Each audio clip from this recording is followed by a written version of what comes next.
Hey everyone, this time on Tim Talks Audio, we start a new series of videos where we go over the stock plugins inside Studio One.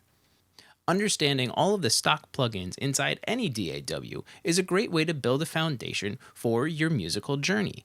It's been asked of me a few times to start a series going over all of the stock plugins inside Studio One, so let's get started and we'll go in alphabetical order.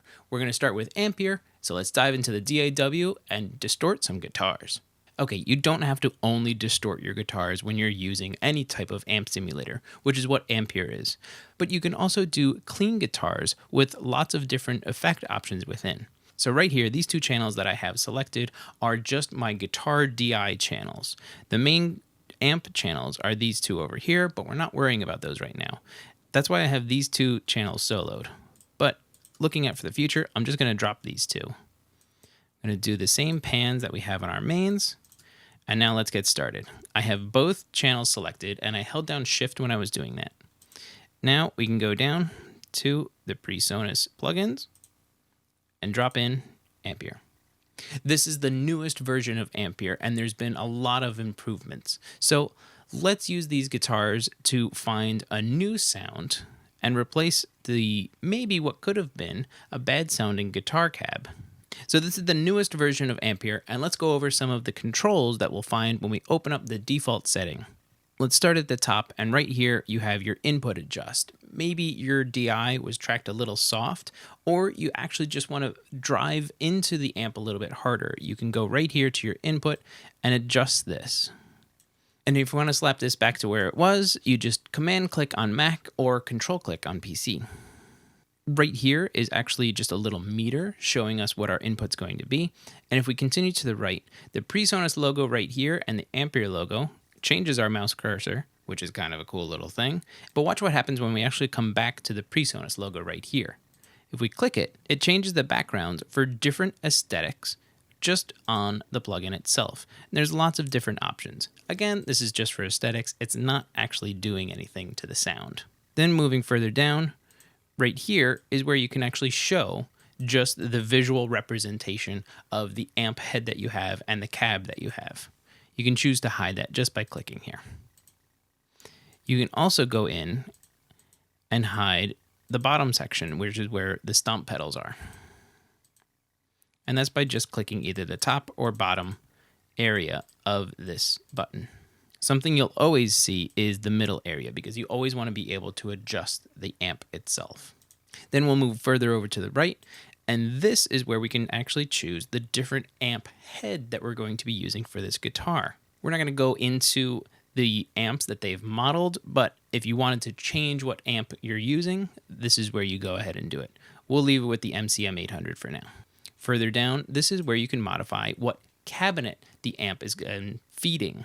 So this will also play a huge effect on the sound itself. There's a lot of options that are in here as well. There's far more options for cabs right now than there are for amps, but it's not to say that that's not going to be the same in the future. Moving further down still, this is where you can actually pick and choose and alter the microphones that are picking up the cab. So you change the blend by adjusting the faders of whatever microphone you want. And this button right here will link the faders together. So let's say I want less of a dynamic mic sound and I want more of the ribbon mic sound. This is a classic combination. What I can do is come over to mic A and drop its level. And since everything is still linked, you can see that mic B is coming up proportionally to how far mic A came down. Because mic A was at 80% and mic B was at 10%, that's why it's only at 50% right now. If we bring this one up and we want 100% ribbon mic, you saw that the stereo pair also went down. Now, is this stereo pair over here set for the room? Not actually yet, because there's no delay on this signal as well. The delay controls over here actually insert a certain amount of delay to the signal of these microphones, adding more flexibility to the sound that you're going for. After the microphone selection is this button right here, which is a tuner. You can put plugins on input channels and commit those sounds. Having the tuner on this plugin allows you to be able to, one, make sure your guitar is in tune before you record, and two, then commit that sound to your recording if it's on the input channel. If you're only using the plugin during the mix stage, you can still use the tuner, but it won't commit the sound. You'll just get that raw DI sound recorded, and then you'll be able to reamp later. Then the last control on top is just an output volume adjust overall, and an output meter right here. In the middle of the plugin here, this is where the controls for all of the amps will be, and it's going to change for whatever amp you have. You can see as I'm scrolling through, the controls are all slightly different because it's modeled on different amps that have different controls. When we move down even further, we see the graphic interface for our effects. And this bar right here actually has a pretty important role. This bar is a representation of effects that are going into the amp versus effects that are happening after the amp. Now, it's not like an effects loop on any kind of normal amp in the real world. This is actually kind of affecting the output from the speakers, so it's not really the same kind of thing. Inside all of these effects, you have fully adjustable controls for whatever you want, including being able to stomp bypass on and off.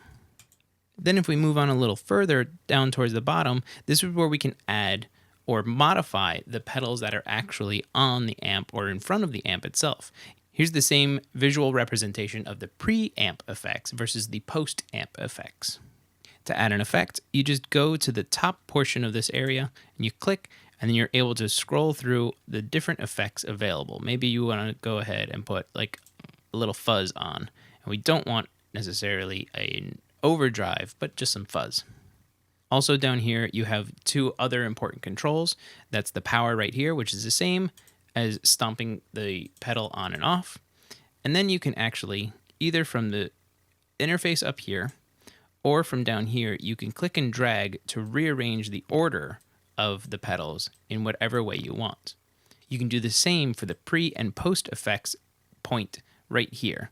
And you can see it changed down here as well. Now let's very quickly listen to a couple presets. I want more of a crunchy sound in this because this is a heavier song. And let's go with a Marshall style sound.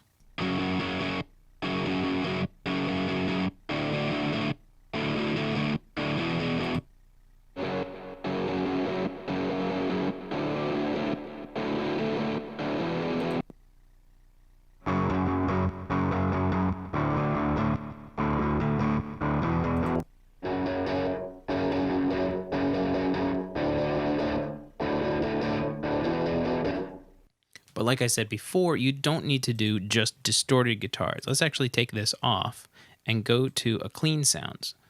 Let's take a listen to some of these.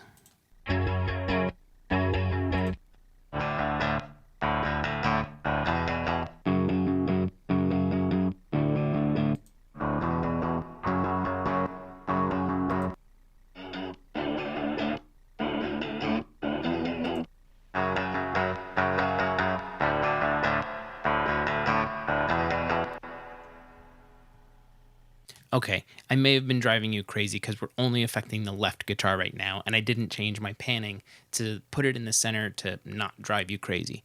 So what we're going to do real quick is go back to some riff presets. Let's just go with a mezza. Beautiful. Now what I'm going to do is I'm actually going to remove the second one, copy this over by just dragging it over. So let's take a listen to having the same amp preset on these two different guitars is going to sound like. These are panned left and right, so let's take a listen.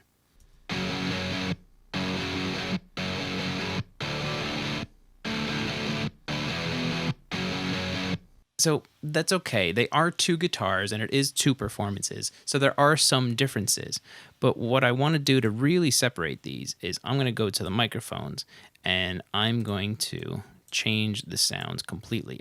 I'm going to use the ribbon microphone primarily for the guitar on the right, and then the guitar on the left is going to be mostly the dynamic microphone. Now let's take a listen.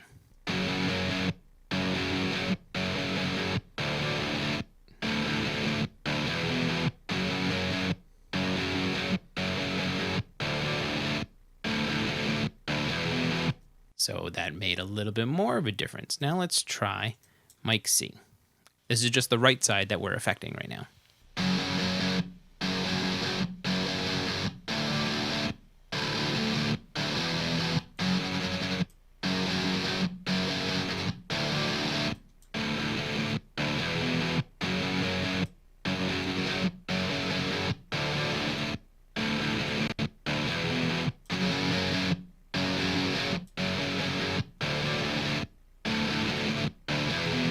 So I was messing around with the microphones a little just to show you that you have lots of options on changing the sounds of the microphones and the distances and how that actually affects the sound itself. You also heard a little skipping as I was like playing through, but it's just to get the point across. Most importantly, you got to listen to this in the mix. So let's take it out of solo and find a spot for these channels within our mix.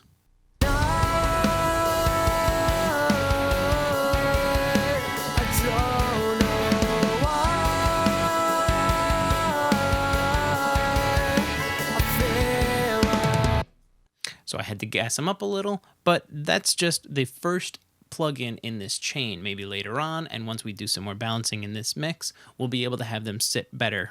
So that's it for the first video of this series, going over the stock plugins inside Studio One. This was the AMPIRE, but next time we'll go over analog delay, and we'll see what the controls are in that. That's all for now. If you found anything informative, please like and share the video. For more, visit timflansbaum.com. And if you have a question, ask it in a comment, and I'll answer it in a future video. Thanks for watching.